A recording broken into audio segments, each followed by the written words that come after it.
জিনিস অবগত করতে চাই।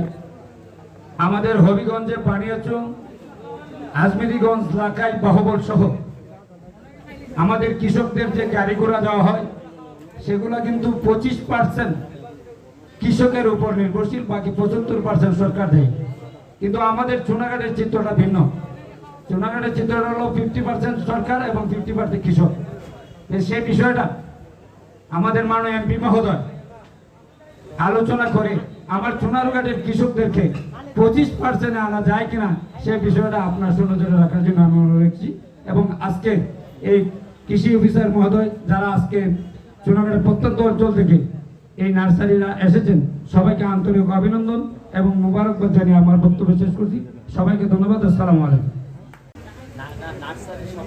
কৃষি প্রযুক্তি মেলা 2024 ও কৃষকদের মাঝে সার্ভিস বিতরণ অনুষ্ঠানে সম্মানিত আজকে প্রধান অতিথি চুনারঘাট মাধবপুর নির্বাচিত মাননীয় সংসদ ব্যারিস্টার সাইদুল হক সুমন সাহেব উপস্থিত আছেন।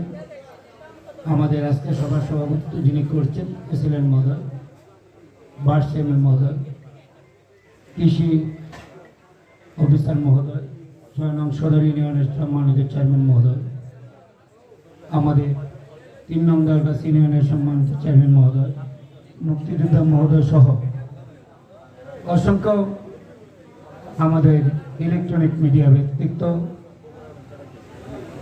আমার সম্মানিত কৃষক ভাইয়েরা, সকলের প্রতি সালাম ও আদাব। আসসালামু আলাইকুম।